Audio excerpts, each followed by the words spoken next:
గురుబ్రహ్మ ప్రేక్షకులకు నమస్కారం అండి. ఈ వీడియోలో తులారాశిలో జన్మించిన ఆడవారు మగవారు ఇద్దరూ కూడా జీవితంలో సమస్యల నుండి బయటపడాలి అంటే ఎలాంటి రెమెడీస్ని ఫాలో అవ్వాలి, ఎలాంటి పరిహారాలు అనేవి మీకు బాగా ఉపయోగపడతాయో క్లియర్గా వివరిస్తానండి.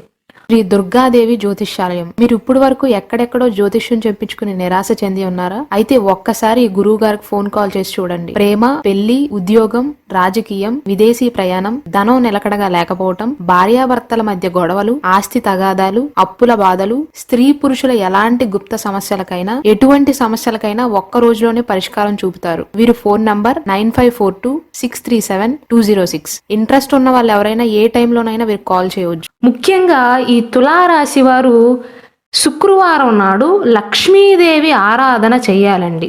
వీరికి అధిపతి శుక్రుడండి. అదృష్ట దైవం లక్ష్మీదేవిగా చెప్పవచ్చు. సాధారణంగా ఈ తులారాశి వారు ఎలా ఉంటారు అంటే వీరికి అంత త్వరగా కోపం రాదండి. వస్తే మాత్రం కొంచెం విపరీతంగా ఉంటుంది. కోపానికి కారణమైనటువంటి వ్యక్తిని ఖచ్చితంగా భవిష్యత్తులో సైతం గుర్తు పెట్టుకునే స్వభావాన్ని కలిగి ఉంటారు. ఆడవారైనా మగవారైనా సరే. వీరికి ఇంట్లో పరిస్థితులు బాగోలేకపోయినా, ఆరోగ్యం క్షీణించినా గోసేవ చేయటం, శుక్రవారం నాడు లక్ష్మీదేవిని ఆరాధించటం, కృష్ణుణ్ణి ఆరాధించటం, ఆవు నెయ్యతో దీపారాధన చేయటం మంచిదండి. అలాగే వీరు ఇవ్వవలసిన దానాల విషయానికి వస్తే పాల పదార్థాలను దానంగా ఇస్తే మంచిది. అలాగే వీరు ప్రతిరోజు పఠించవలసిన మంత్రం ఓం శుక్రాయ నమః అనేటువంటి మంత్రాన్ని ఈ శుక్రుడు ఆధిపత్యాన్ని వహిస్తున్న ఈ తులారాశి వారు ప్రతిరోజు పఠించటం వల్ల వివాహంలో సామరస్యం పెరగటంతో పాటుగా అవగాహన కూడా మెరుగుపడుతుందండి. వివాహ జీవితంలో సమస్యలు ఉన్నవారికి శుక్రుడి యొక్క బలం అనేది చాలా ఇంపార్టెంట్.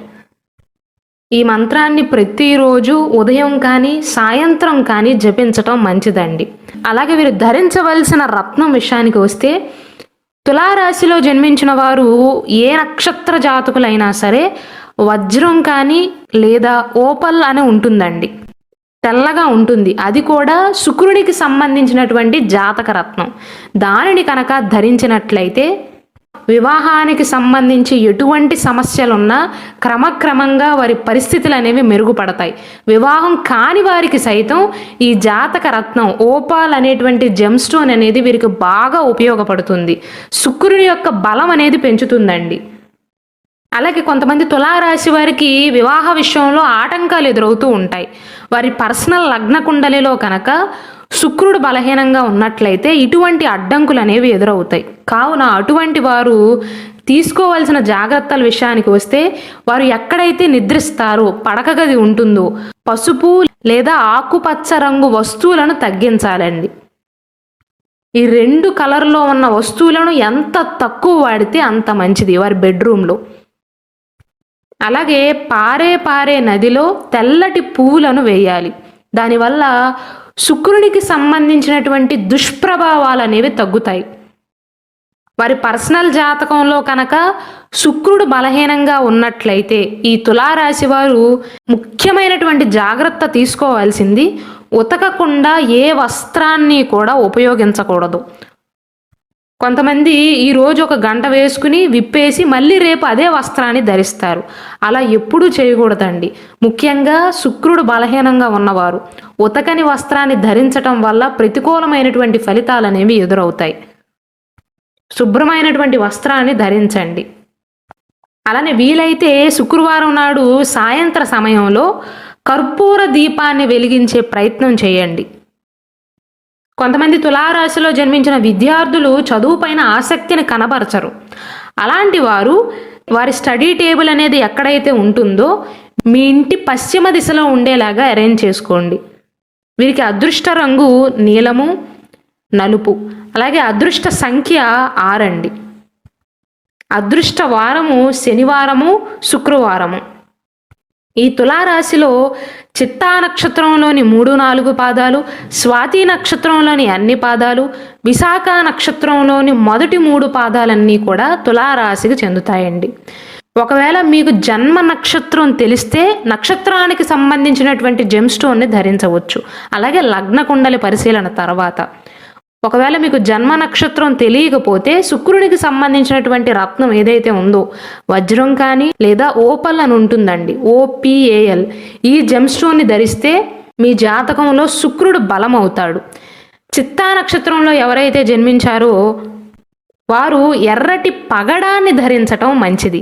మీ చేతి ఉంగరపు వేలికి వెండిలో పొదిగిన పగడాన్ని మంగళవారం నాడు కుజుడు యొక్క బీజమంత్రాన్ని 108 సార్లు పఠించిన తర్వాత ఎనర్జైజేషన్ చేసిన పగడాన్ని ధరించటం మంచిదండి చిత్తా నక్షత్ర జాతకులు. అలాగే స్వాతి నక్షత్రంలో జన్మించిన వారు గోమేధికాన్ని ధరించాలి. వెండి లేదా బంగారంలో పొదిగిన గోమేధికాన్ని స్వాతి నక్షత్రంలో జన్మించిన స్త్రీలు కావచ్చు, పురుషులు కావచ్చు ధరించటం మంచిదండి. వారికి లక్కీ జెమ్ స్టోన్గా చెప్పవచ్చు. విశాఖ నక్షత్రంలో జన్మించిన వారు గురువుకు సంబంధించినటువంటి జాతక రత్నం అనగా కనక పుష్యరాగాన్ని ధరించటం మేలండి. దీనిని ఇంగ్లీష్లో ఎల్లో షఫైర్ అని కూడా పిలుస్తారు.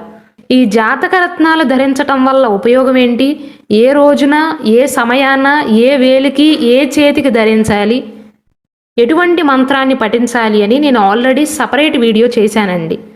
ఈ తులారాశిలో జన్మించిన వారిలో ఉండేటువంటి గొప్ప గుణగణాలు ఏంటి అంటే ఇతరులతో చాలా సులభంగా కనెక్ట్ అవుతారండి. తెలిసినా తెలియకపోయినా సరే తెలిసినట్లుగా మాట్లాడతారు. చురుకుతనం ఎక్కువగా ఉంటుంది. సమతుల్య స్వభావం ఉంటుంది, అంటే బ్యాలెన్స్డ్ నేచర్ని కలిగి ఉంటారు. పక్షపాత ధోరణి లేకుండా ఆలోచన చేస్తారు. నావారు పరాయి వారు అనేటువంటి భేదం అనేది ఉండదు వీరి దగ్గర. చూస్తానికి గంభీరంగా ఉన్నప్పటికీ కూడా, పెద్ద పర్సనాలిటీ అయినప్పటికీ కూడా సున్నితంగా ఉంటారండి. వారి మాటలు చేష్టలు కూడా ఆసక్తిని కలిగించేవిలాగా ఉంటాయి, మనోహరంగా ఉంటాయి. తులారాశిది వాయుతత్వ రాశి కావటం వల్ల ఆకర్షణను కలిగి ఉంటారు. అలాగే ఎప్పుడూ ఏదో ఒకటి ఆలోచన చేస్తూ ఉంటారు. అధిపతి శుక్రుడు కాబట్టి అందంగా కనిపించే వస్తువులకైనా, అందంగా కనిపించేటువంటి వ్యక్తులకైనా చాలా ఈజీగా లొంగిపోతారు. చాలా ఈజీగా ఆకర్షితులవుతారు. అలానే సమాజంలో ఎక్కువ పలుకుబడి ఉన్న వ్యక్తులను చాలా సులభంగా కలవగలుగుతారు. కానీ వీరి సొంత పనుల కోసం మాత్రం వాడుకోరండి. ఇతరులకు అవసరమైతే వారికి పరిచయం చేస్తారే కానీ ఎంత తెలిసినా, ఎంత పరిచయం ఉన్నా, ఎంత స్నేహితులైనా సరే వారి సొంత అవసరాల కోసం వాడుకోరు. ఈ లక్షణాలు అనేవి తులారాశి వారిలో ఎక్కువగా కనిపిస్తూ ఉంటాయి. వీరిలో ఉండేటువంటి బలాలు చెప్పుకున్నట్లయితే, ఒకటి చురుకుదనంగా ఉంటారండి, చాలా చురుకుగా ఉంటారు. సమతుల్యమైనటువంటి భావాలు ఉంటాయి, చాలా బ్యాలెన్స్డ్ నేచర్గా ఉంటారు. అంటే కష్టం వస్తే కుంగిపోరు, అలానే బాధ వచ్చినా పొంగిపోరండి. ఎప్పుడూ ఒకేలాగా ఉంటారు. ఆకర్షణ ఎక్కువగా ఉంటుంది. బలహీనతలు చెప్పుకున్నట్లయితే ఏ పని చేసినా సరే ప్రతి దానికి కూడా గుర్తింపును కోరుకుంటారు. సొంత వారి కోసం కంటే కూడా బయట వారి కోసం, అంటే ఇతరుల కోసం ఎక్కువగా పనిచేస్తూ ఉంటారు. ఒక్కసారి తులారాశి వారికి ఎవరైనా కోపం తెప్పించారా, భవిష్యత్తులో సైతం ఎన్ని సంవత్సరాలు దాటిన తర్వాతైనా వారిని ఖచ్చితంగా గుర్తుంచుకుంటారు. ఆరోగ్యం విషయానికి వస్తే తులారాశిలో జన్మించిన వారికి, ఆడవారికైనా మగవారికైనా ఎక్కువగా వచ్చే ఆరోగ్య సమస్యలు ఏమంటే యూరినరీ ఇన్ఫెక్షన్తో ఎక్కువగా బాధపడతారండి. చర్మానికి సంబంధించిన సమస్యలతో, అలాగే కిడ్నీకి సంబంధించిన సమస్యలతో తులారాశి వారు ఎక్కువగా బాధపడుతూ ఉంటారు. కాబట్టి ఆరోగ్యం ఎప్పుడు బాగోలేకపోయినా గోసేవ చేయటం మంచిదండి. కృష్ణ ఆరాధన, లక్ష్మీదేవిని ఆరాధించటం, సాయంత్రం వేళ ఆవు నెయ్యితో దీపాన్ని వెలిగించటం మంచిది.